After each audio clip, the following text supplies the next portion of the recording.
The standards recognize that flexibility is appropriate to facilitate a compatible use for a property, while preserving those portions or features which convey its historical, cultural, or architectural values. This is often seen in the adaptive reuse of buildings that must be changed in order to be reused, and that reuse is better than loss of the building.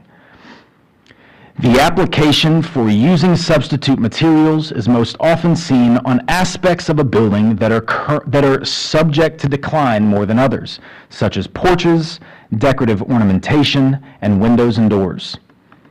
One of the most common requests is going to be for windows and doors, as they tend to get a lot of wear and tear, and their deterioration is quite literally felt inside the building, and their deterioration is very noticeable from the outside. Furthermore, these features serve practical purposes. Thus, as buildings change use or tenant, their replacement is often sought. For substitute materials, the Kentucky Heritage Council does not maintain a list of acceptable substitutions, but rather they, as I do when an application comes across my desk, look at the context of the building and the condition of the material. Any proposed use of substitute materials should be reviewed within the framework of the following general issues. First, the need for replacing historic materials is assessed. Second, the amount and location of replacement material is evaluated in relation to the building's historic character. And third, the appropriateness of a particular substitute material is considered regarding its appearance and other factors, such as the location of the application, the known physical compatibility of the substitute material relative to the historic material, and the performance of the material over time. If the use of substitute materials is deemed appropriate or applicable, then one should reference the National Park Service's publications on substitute materials. The most useful and readily available is Preservation Brief 16, the use of substitute materials on historic building exteriors, which conveniently was just updated in October of 2023, meaning it includes most of the modern replacements that technology has offered us. This document is invaluable when assessing when replacement materials are appropriate and how to evaluate the correct application of said replacements and when they should be allowed. This brief discusses when to consider using substitute materials, such as the unavailability of historic material, such as asbestos siding, the inadequate durability of the original material, such as the erosion-prone sandstone, replacement of a secondary feature, construction of a new addition, reconstruction of a missing feature, code-required performance, enhanced resilience and sustainability, and the unavailability of skilled artisans or historic craft techniques, though the latter would not be applicable in most projects in Fort Thomas because Northern Kentucky has the highest concentration of historic craftspeople in the state, so there is always potential for competitive bids. The Kentucky Heritage Council should have a list of approved contractors, and while this is not comprehensive, it is a good start. Preservation Brief 16 also outlines the criteria for the appropriate use of substitute materials. These include matching the appearance of the historic material, matching the physical properties of the historic material, and performance of that material over time. It then goes on to elaborate on these criteria for each historic feature. Substitute materials and economic feasibility. This is the issue that is most frequently brought up. That historically appropriate replacements are cost prohibitive. The standards take this into account. Economic feasibility is a concern, but it should not be the sole detriment. Sorry, I lost my place.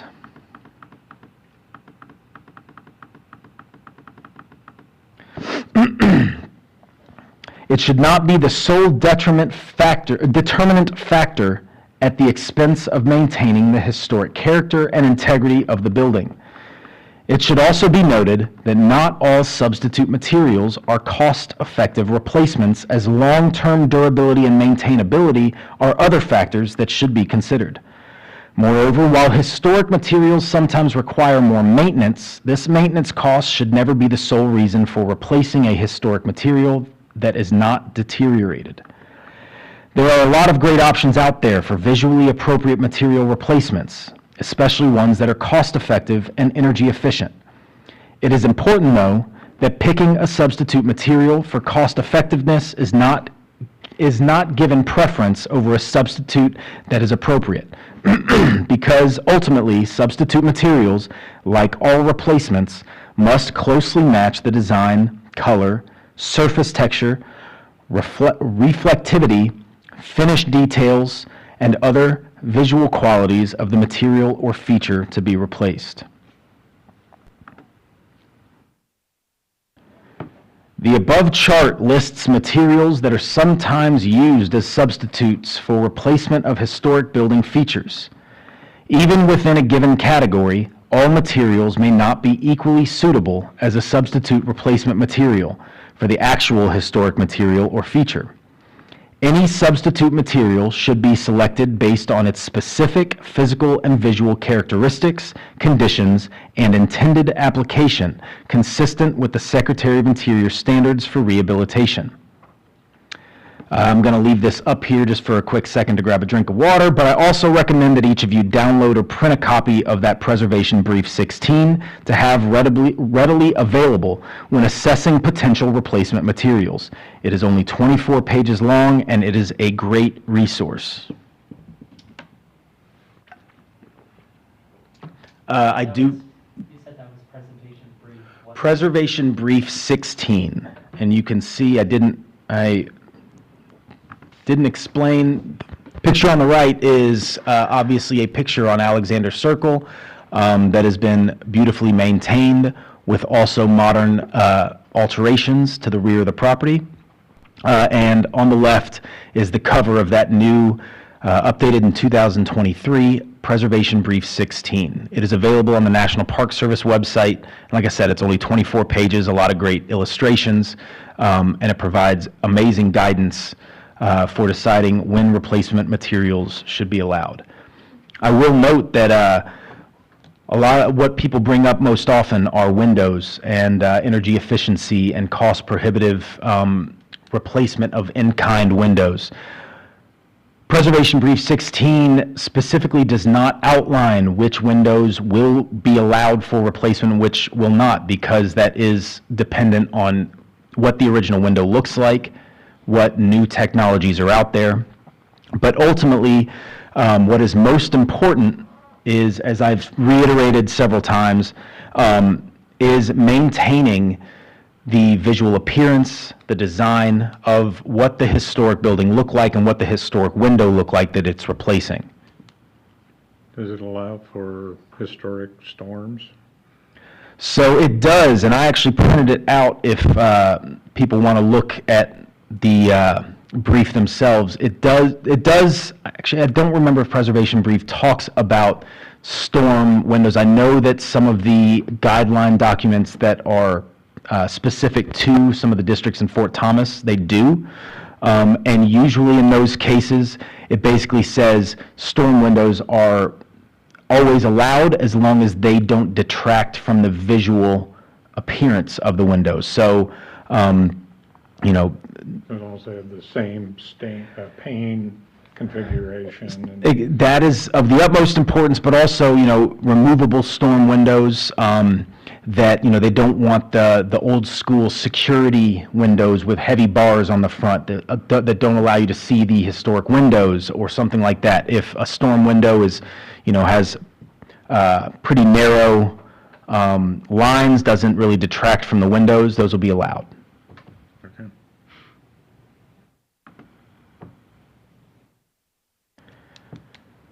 As I did last time, I wanted to bring up recommendations for ongoing preservation efforts in the city of Fort Thomas. I'm going to provide a few things that I think would benefit the city in no particular order. And this is the last slide, and I will open it up to questions or anything that you all might want clarification on after. I think that each district should have clear-cut categorizations between contributing and non-contributing buildings and features, As I mentioned, this is something that I review, that I take into account when I review each application, but I do think it would be helpful for property owners to know whether or not their building falls within the contributing or non-contributing.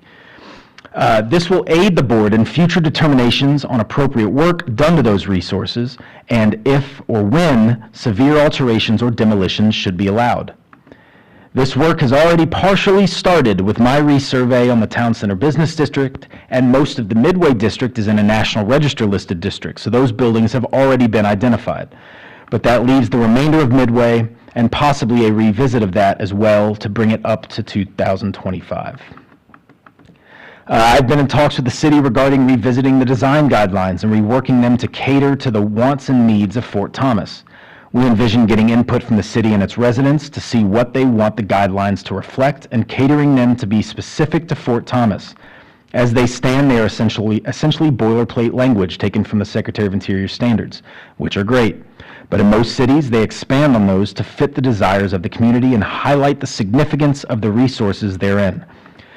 This would not be a complete overhaul or replacement of the current design guidelines, as they have a lot of positive language and the presentation is great with useful visuals and examples.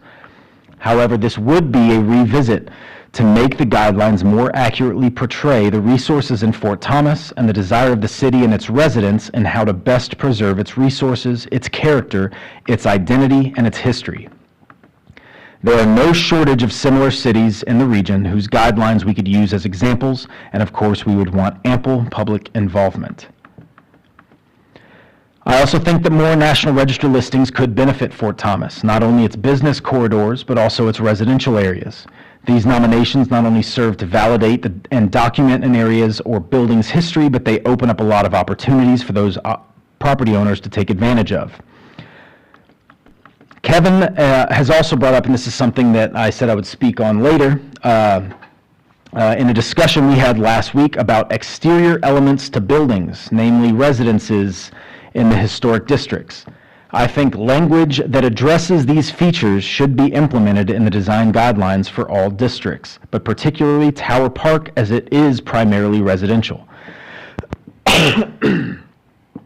In our discussion and email correspondence, he asked about several different features, including fences, awnings, uncovered porches, driveways, walks, chimneys, cornices, bird baths, retaining walls, fire pits, landscape beds, etc. My general rule is that if it is in the rear of a building, it does not detract from the building or its significance and integrity, is not affixed to the building, then regulation should be minimal. Anything that is in the rear yard that is impermanent, such as a fire pit, landscape bed, or playground equipment, should be allowed. Temporary structures don't impact integrity by National Register standards, but for local guidelines, they exist to strictly monitor the aesthetics of an area, which is why visibility from the right-of-way is so important. However, it is common practice to apply regulation to more permanent features that are visible from the right-of-way, such as fencing, driveways, and retaining walls. Moreover, architectural features of the buildings themselves should absolutely be regulated, such as chimneys, cornices, and porches. All of this should be flushed out in a revisit of the design guidelines and should be catered specifically to each of the districts in the city, as each will have their own character-defining features, which applies to more than just the physical material buildings themselves, their own history, their own setting, and the residents will have their own ideas on what they want to preserve and regulate.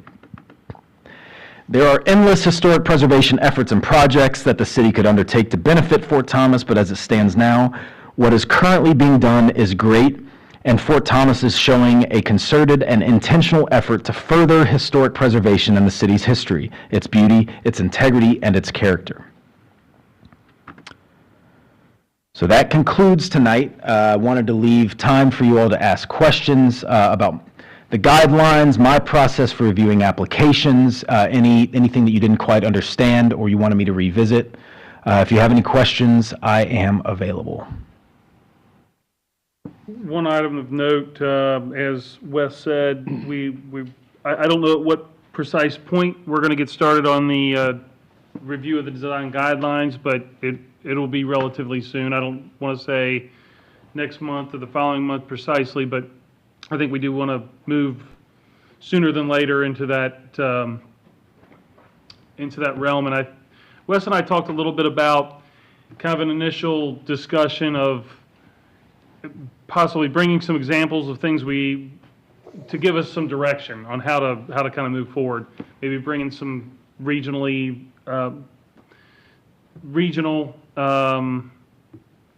guidelines and/or maybe outside of our area as well, but to kind of give us some guidance on how we want to tackle this thing. We're open. I agree with Wes that I don't think we need to totally start from scratch. I think there's a lot of good stuff in there. I really personally, and this is my thing, I'm a visual guy, and I think generally folks in your profession, architects, designers, are visual guys as well, visual people. And for that reason, I really like our guidelines for the pictures, and I'd love to incorporate more pictures very specific to our districts. Pictures of individuals. A lot of the pictures that are in there are from other areas, which are good. I think they're very representative, but also pictures of our buildings as well, and positives, negatives, things of that nature that we can incorporate. So that's personally, I've looked at a few myself, and I've seen some of them that are very wordy and very very complex. And I personally, and if you don't like that, that's fine. We can go a little bit different direction, but I really personally like a lot of the pictures that help kind of bring the language together. But like I said, our intention is to kind of give you some ideas and how we want to go forward with some examples of other language, and then have those discussions. I don't know how long it's going to take. Don't want to say. We'll take it as it goes, but we obviously want a lot of input. Yeah, my biggest thing that causes me problems when I start looking at the preservation type approach to things is I always look at it as basically preservation versus property rights. And the problem there is when you start putting in restrictions and stuff for preservations or even zoning, it's limiting people's property rights. So the question always becomes, how far do you go with that? And how is it implemented? Because it seemed to me when I originally went through the design review documents and everything that we have for our current zones and everything, that the Secretary of Interior standards were kind of put in there as a guideline, okay? Something that can be used to determine what would make the most sense and what would be the best way to direct people to go into, as opposed to really a restriction. In other words, when we went to Alexandria Circle, that became a restriction. That's there, that we have to enforce. Where when you look at Midway and Town Center, to me it was more of a sort of a guideline, good thing to know about, good direction to go in, but it wasn't as heavily enforced as it would be in Alexandria Circle. So as we look at this and we go through these design restrictions that we do already have, that to me is something that I think we need a lot of input from the public on, because if it becomes less of a guideline and more of a restriction, you're taking more property rights away when that happens. So the part of that falls in the use of the Secretary of Interior standards for rehabilitation, kind of how I've said over and over that the design guidelines basically took those standards and kind of used the boilerplate language. The Secretary of Interior standards are the best practices established by the National Park Service. They are typically used for tax credit applications, things like that, where the federal government does have a say in what you're going to do, because if you want their money, you have to do things the right way. Overlay districts are put in place to regulate. In most cases, they are more clear-cut in their regulatory language, much like the MOA, because, and that's kind of where the difference comes between a local overlay district and a National Register district. The local overlay district is the local government saying, we value and we want to preserve the way this place looks, so we're going to put restrictions allowing what changes can be made. It does become a touchy subject with people who buy property there and then want to immediately change things. And it's always going to be a touchy subject. But the very nature of a local overlay district is to regulate what is and isn't allowed. The language that is used, it sometimes seems as if it is more of a suggestion rather than a formal, determination of this is what you should do. But that is not how, in local guidelines, that's not how it should be applied. The guidelines are there to say this is how things should be done versus the overall standards applied by the National Park Service are saying this is how things, not how things have to be done, because you can do what you want on the federal side, you just won't get their money, but how things should be done if you want your money.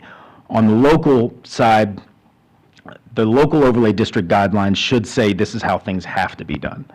I do recognize that the telling a property owner what they can and can't do to their property is a tricky. That's Well, the way the federal did it is the carrots and the sticks. Okay, but if the city goes and all we do is throw out sticks and there's no carrots, then that's a bigger But to the city, the carrot is maintaining the preservation of the area. And I think it's more than just that. So if you look at the legal justification of zoning in general, comes from a notion of protection of health, safety, and welfare. It's not just about that individual's rights, but it's also about other people's rights. So let's say, for example, you didn't have zoning regulations. You have your property. Your neighbor has their property. Neighbor decides they're going to turn their place into a all-night bar. Now your property, which was worth several $100,000, has just been depreciated overnight by this neighbor's person's choice. They're making money running a bar. Your place's value just tanked. You had an unjust taking of value because of the decisions of somebody else.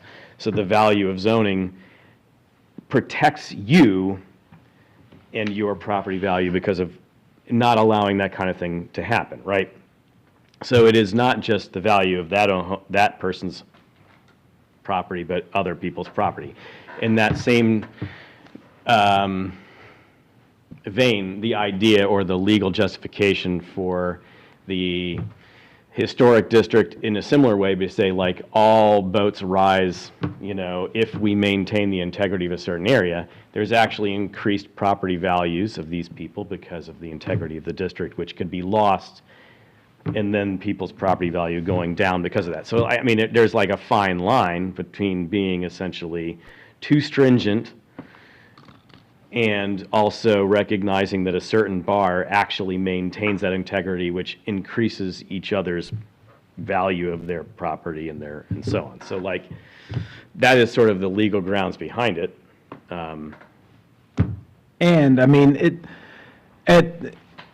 At this point, the guidelines have been in place for 23 years. Most people who are buying in know what they're buying into or should be made aware of what they're buying into. In my mind, it's no different than my wife and I buying our house in a neighborhood with an HOA that tells me what I can and can't build in my backyard. It's the same idea that, yes, I own the property, I should be able to build a workshop in my backyard, but the HOA says I can't. This is just taking it to a different level, citing preservation as opposed to HOA guidelines.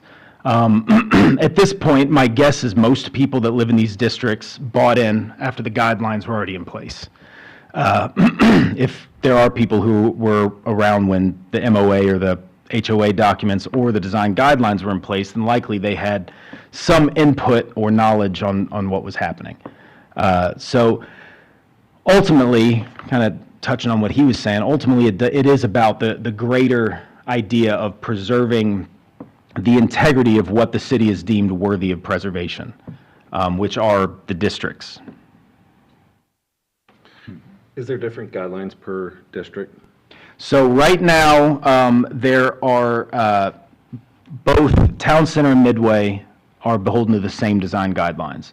The two HOAs, they used to be a combined HOA. They're now two separate HOAs, and they have, I believe most of the language remained the same when they split up. And then the MOA on Alexander Circle and Cochrane is slightly different. But one of the benefits of revisiting the design guidelines is allowing more wiggle room in applying specific regulations to each district that fit that district. So years ago, I was the preservation consultant for the city of Louisville.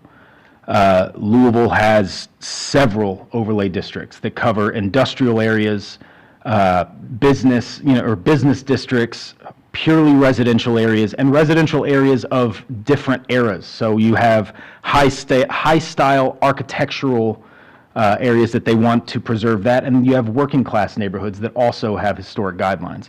Each of those guidelines, while ultimately rooted in the same preservation principles, have different regulating language to what will and won't be allowed. It depends on, and that's kind of why it is so important to understand the district's context and its integrity and what acts as the character defining features for that district, because ultimately they're not all created equal. As Kevin was kind of pointing out, the visuals in the design guidelines are great, but not all of them are really applicable to Fort Thomas. I mean, one of the illustrations I showed to kind of show the idea of new construction and appropriate infill versus inappropriate is, for an area more like OTR, 4-story, Italianate businesses with first floor commercial and resident, next. Fort Thomas doesn't have that. So you can't apply the same guidelines in OTR that you would then apply to, the Town Center Business District, because they have different integrity. They have, they tell different stories, and it's those stories and that integrity that the overlay districts are trying to preserve. Okay. So ultimately, yes, every district would essentially have their own, regulating rules. And that is something, as I kind of mentioned in the presentation, that is something that when I evaluate these applications, that's something I take into account. How will this affect the district as a whole? Is this appropriate to this district? Does something that might not work in Midway be perfectly fine in Town Center, even though they are beholden to the same design guideline document currently? Something that might be appropriate in Midway or might not be appropriate in Midway might be just fine in the Town Center Business District.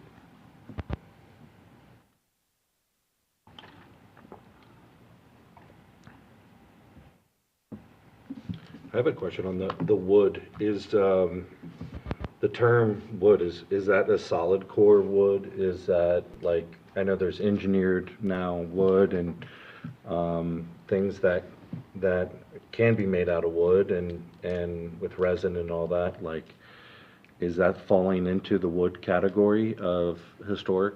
So you mean like when we're talking about replacement in kind? Yeah. In kind typically refers to the exact sense, so wood to wood. So, but It's like solid wood. but even versus then, solid wood. In the preservation brief, I think it was in this document or maybe one of the other ones, there's so many in the National Park Service website that I've read through over my last 10 years. But it even talks about why sometimes substitute materials actually are beneficial. And one of those reasons is the lacking quality of wood now versus when these buildings were built. You know, I mean, we're talking 100 years ago, you have dense lumber that they were using versus now it's not. You know, just what's available just isn't there. So that is one of the areas where replacement materials would be allowed, and that's why there is leeway. While it is preferred to replace in kind, it is also understandable that now there are great substitute materials out there. I have seen on many projects where, you know, complete synthetic windows have gone in to replace original wood windows and have been approved because the technology has come so far. There is still some, you know, there are some things that will just never be appropriate. You know, wrapping a building that's wood clapboard siding in ugly vinyl. I mean, that's just, that is one of the areas where, you know, there is a cost prohibitive nature because vinyl is cheap and, or similar to windows, cheap vinyl windows. I did mention earlier that one of the things people need to take into account when they're thinking of kind of cost, or, you know, vinyl windows don't last very long. But there are a lot of good substitutes out there. So while it might not count as in kind, some of those technologies you were talking about, these, you know, kind of somewhat synthetic wood materials would be appropriate because ultimately it's about the lifespan of the replacement materials because, you know, we want to see these buildings preserved in the long run. We don't want just Band-Aids on, you know, on something. But also it's about the appearance. And oftentimes that appearance isn't up next to the building with a magnifying glass. It's standing from that public right-of-way and looking, and if a replacement material can match that appearance, then it's usually allowable. There's an example in here of stone replacement that they use. That up close. Like the limestone? Up close some quartz can be seen, but again, from a distance, it looks just like the material it's replacing. You know, and that's kind of where some of the for lack of a better term, crappier materials, why they aren't allowed, like vinyl, is because even standing back there, you know, they have that shine, they've got a very fabricated look. It will never replicate the look of wood. But kind of reiterating, going back to the question, even if the new materials might not count as in-kind replacement, if they match in appearance and design, it should be good. If you're going to paint that wood anyway, like a hardy siding or a cement, whatever you're painting, it's going to look the same as wood from the street. Exactly.